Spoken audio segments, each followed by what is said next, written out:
Hello everyone, welcome to the channel. আজি মই পুনৰ অন্য এটা প্ৰশ্নলৈ আপোনালোকৰ মাজত উপস্থিত হৈছোঁ।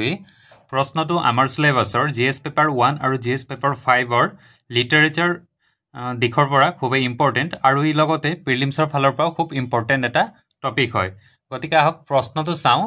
প্ৰশ্নটো হৈছে অসম সাহিত্য সভাই অসমীয়া ভাষা আৰু সাহিত্য সংৰক্ষণ আৰু প্ৰচাৰত এটা গুৰুত্বপূৰ্ণ ভূমিকা পালন কৰিছে। অসম সাহিত্য সভাৰ ঐতিহাসিক বিকাশ বৰ্ণনা কৰা। লগতে অসমৰ সাহিত্যিক আৰু সাংস্কৃতিক চেতনাৰ গঠনত ইয়াৰ ভূমিকা মূল্যাংকন কৰা। গতিকে প্ৰশ্ন কৈছে যে অসমীয়া সাহিত্য সভা মানে অসম সাহিত্য সভাই অসমীয়া ভাষা আৰু সাহিত্য সংৰক্ষণ আৰু প্ৰচাৰত এটা গুৰুত্বপূৰ্ণ ভূমিকা পালন কৰি আহিছে আগৰ পৰাই।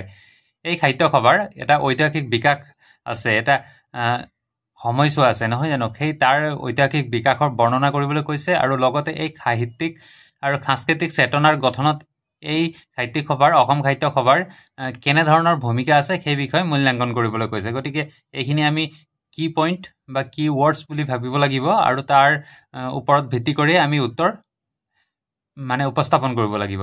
এতিয়া আহক আৰম্ভণিটো চাওঁ। আৰম্ভণি মই এনেদৰে লিখিছোঁ, অসম সাহিত্য সভা হৈছে অসমীয়া ভাষা সাহিত্য আৰু সংস্কৃতিৰ এক অগ্ৰদূত প্ৰতিষ্ঠান। ইয়াৰ বিকাশে অসমত এক সাহিত্যিক পূৰ্ণজাগৰণ সূচনা কৰিছিল বুলি ধৰা হয়। ইন্ট্ৰডাকশ্যন 4টা লাইনত লিখিছোঁ ইমানেই। তাৰপাছত মই এটা ফ্ল'চাৰ্ট দিছোঁ, প্ৰবাহ তালিকা, যাৰ শিৰোনামা হৈছে অসম সাহিত্য সভাৰ ঐতিহাসিক বিকাশ এক অবিৰত যাত্ৰা। মই প্ৰথমতে লিখিছোঁ 1888 চনৰ যিটো কলকাতাত অভা উষা গঠন কৰা হৈছিল, অসমীয়া ভাষা উন্নতি সাধিনী সভা গঠন কৰা হৈছিল। ক'ত কৰা হৈছিল? কলিকতাত। সেইটো কিমান চনত? 1888 চনত। তাৰপাছত 1917 চনৰ বিষয়ে লিখিছোঁ শিৱসাগৰ, শ্বৰ্ট ফৰ্মত লিখা হৈছে যিহেতু ফ্ল'চাৰ্ট হয়, এইটো অসম সাহিত্য সভা, এইটো গঠনৰ কথা লিখা হৈছে। তাৰপাছত 1927 চনৰ কথা লিখা হৈছে অসম সাহিত্য সভাৰ পত্ৰিকা আৰম্ভ, যেতিয়া অসম সাহিত্য সভাৰ পত্ৰিকা আৰম্ভ কৰা হৈছিল মেগাজিন, সেই কথা লিখা হৈছে। তাৰপিছত আৰু এটা লিখা হৈছে যে 2019 ছিংগাপুৰ সাহিত্য সভা এটা ব্ৰাঞ্চ হয়, যিটো অসমৰ বাহিৰৰ বা ইণ্টাৰনেশ্যনেল এটা অসম সাহিত্য সভাৰ এটা ব্ৰাঞ্চ গঠন কৰা হৈছিল, যিটো ছিংগাপুৰ সাহিত্য সভা নামেৰে জনা যায়। সেইটো হৈছে 2019। তাৰপিছত 2022 লণ্ডন, ফ্ৰেন্সিছ, চিকাগোত আৰু শাখা খোলা হৈছিলে, ব্ৰাঞ্চ আৰু খোলা হৈছিলে, সেই কথাটোকে ইয়াত লিখা হৈছে। গতিকে এইটো এটা ফ্ল'চাৰ্ট আছিলে। তাৰপাছত এটা ট্ৰানজিশ্যন লাইন লিখিছোঁ, অসমীয়া ভাষা এটা কঠিন পৰ্যায় অতিক্ৰম কৰি বৰ্তমানৰ এই অৱস্থাত পাইছেহি। ইয়াৰ ঐতিহাসিক বিকাশৰ মূল বিষয়সমূহ এনেদৰে আলোচনা কৰিব পাৰি। এইটো এটা বক্সৰ ভিতৰত লিখিছোঁ আৰু ইয়াৰ ভিতৰত আৰু এটা সৰুকৈ বক্স দিছোঁ, যিটো ইয়াৰ মেইন কিৱৰ্ড হয়, বিকাশৰ মূল বিষয়সমূহ। এতিয়া মই ঐতিহাসিক বিকাশ বুলি এনেদৰে হেডিং দিছোঁ, তাৰপিছত পইণ্ট লিখিছোঁ। 1 নম্বৰত লিখিছোঁ 1888 চন বাংলা ভাষিক আধিপত্য প্ৰতিহত কৰিবলৈ কলিকতাত অসমীয়া ছাত্ৰ ছাত্ৰীৰ দ্বাৰা সংগঠন গঠন কৰা হৈছিল। সেইটো হৈছিল অভা উষা, অসমীয়া ভাষা উন্নতি সাধিনী সভা।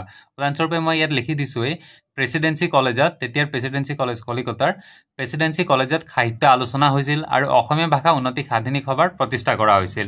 তাৰপাছত 2 নম্বৰ লিখিছোঁ 1917 শিৱসাগৰত অসম সাহিত্য সভাৰ প্ৰতিষ্ঠা কৰা হৈছিল। প্ৰথম সভাপতি আছিল পদ্মনাথ গোহাঁই বৰুৱা। তাৰপাছত লিখিছোঁ 2019 চনৰ পিছৰ আন্তঃৰাষ্ট্ৰীয় প্ৰসাৰ, মানে আন্তঃৰাষ্ট্ৰীয়ভাৱে ই প্ৰচাৰ লাভ কৰিছে। প্ৰব্ৰজনকাৰীৰ নেতৃত্বত শাখাসমূহ বিশ্বজুৰি আৰম্ভ কৰা হয়। যিসকল অসমৰ থলুৱা লোক গৈ বাহিৰত নিগাজি থাকিবলৈ লৈছে, সেইসকল লোকৰ দ্বাৰা, প্ৰৱাসী লোকৰ দ্বাৰা অসমীয়া ভাষাৰ বিকাশৰ কাৰণে তাত বিভিন্ন শাখা খোলা হৈছে। অসম সাহিত্য সভাৰ শাখা খোলা হৈছে, সেই শাখাসমূহে অসমীয়া ভাষাৰ বিকাশৰ ক্ষেত্ৰত এতিয়া সহায় কৰি আছে। তাৰপিছত উদাহৰণ হিচাপে ছিংগাপুৰৰ সাহিত্য সভা, এইটো 2019। তাৰপিছত লণ্ডন সভাৰ অনুষ্ঠান 2022, এইখিনি উদাহৰণ।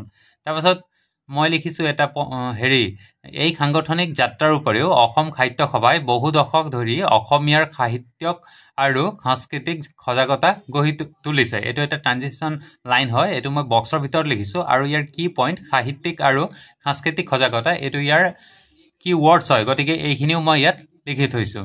তাৰপাছত মই এটা চিত্ৰ সহায়ত বুজাব বিচাৰিছোঁ যে অসমীয়া সাহিত্য সভাৰ সৰ্বাংগীন ভূমিকা কেনেধৰণৰ। ওপৰত হেডিং দিছোঁ অসম সাহিত্য সভা, ইয়াত মই চাব হেডিং দিছোঁ ভাষা সংৰক্ষণ কৰা, সাহিত্য প্ৰকাশন কৰা আৰু সংস্কৃতি লোককলাৰ প্ৰচাৰ কৰা। ভাষা সংৰক্ষণ কেনেদৰে কৰিব পাৰি? অভিধান আৰু সাঁচিপাতৰ জৰিয়তে। আৰু তাৰপাছত সাহিত্যৰ প্ৰকাশন, সেইটো পত্ৰিকা আৰু সমালোচনাৰ জৰিয়তে তাৰপিছত লোক সংস্কৃতি বা লোককলাৰ প্ৰচাৰ এইটো যাত্ৰা গান নাটক নৃত্য ইত্যাদিৰ দ্বাৰা কৰা হয় গতিকে এইখিনি হৈছে অসম সাহিত্য সভাৰ এটা সৰ্বাংগীন ভূমিকা কোনখিনি দিশত অসম সাহিত্য সভাই কাম কৰি আছে সেই কথাটো ইয়াত চিত্ৰৰ সহায়ত বা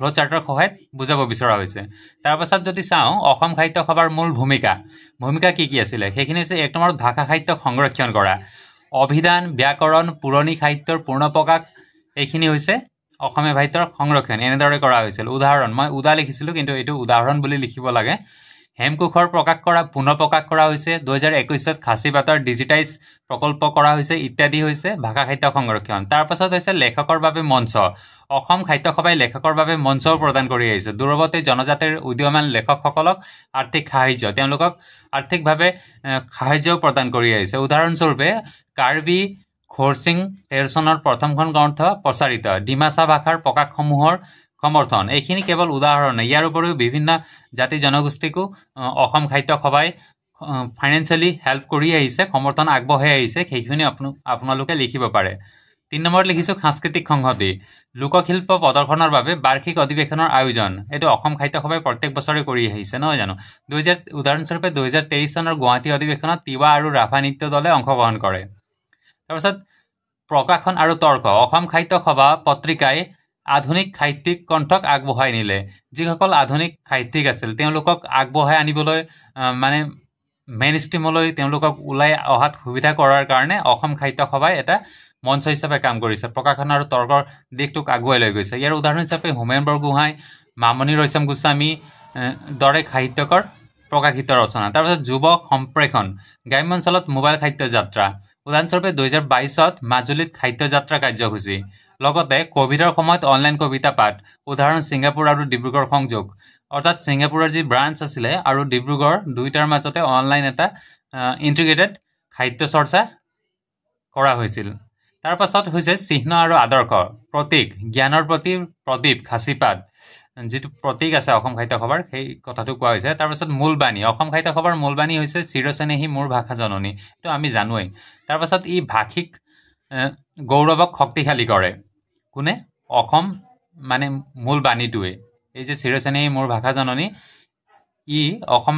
ই যে এটা ভাষাৰ গৌৰৱক শক্তিশালী কৰে তাৰপাছত লিখিছোঁ অসমৰ চহকী অতীতক গতিশীল সাহিত্যিক বৰ্তমানৰ সৈতে সেতুবন্ধ কৰি অসম সাহিত্য সভা সাংস্কৃতিক জাতীয়তাবাদৰ অনুঘটক হৈয়ে আছে ইয়াৰ সৰ্বাংগীন আৰু বিকশিত দৃষ্টিভংগীয়ে নতুন প্ৰজন্মৰ লেখক আৰু শিল্পীক অনুপ্ৰাণিত কৰি আহিছে এইটো সামৰণি আছিলে কিন্তু মই ইয়াত মেইন এটা পইণ্ট লিখিবলৈ পাহৰি আছিলোঁ সেইটো হৈছে জাতীয় চেতনা বিকাশ যিহেতু অসম সাহিত্য সভাই অসমৰ জাতীয় চেতনাৰো বিকাশ কৰিছে ই ভাষা আন্দোলনৰ ক্ষেত্ৰত নেতৃত্ব লৈছিলে 1960ৰ দশকত আন্দোলনত সক্ৰিয় সমৰ্থন কৰিছিলে অসম আন্দোলন 1979ৰ পৰা 1985ৰ মাজত যি হৈছিলে সেইটোত সভাৰ সম্পাদক মণ্ডলীৰ ভাষা সংস্কৃতি সুৰক্ষাৰ আহ্বান আছিলে গতিকে এইখিনি কথা আপোনালোকে লিখিব লাগিব মই মিছ কৰিলোঁ সেইকাৰণে ৰিভিউত ফেকাল্টিয়ে এইটো লিখি দিছে গতিকে আজিৰ প্ৰশ্নৰ উত্তৰ ইমানেই আছিলে আগলৈ এনেধৰণৰ প্ৰশ্ন আৰু লৈ আহিম তাৰপিছত ইয়াত ৰিভিউ চাব পাৰে তোমাৰ পইণ্টবোৰ উদাহৰণসহ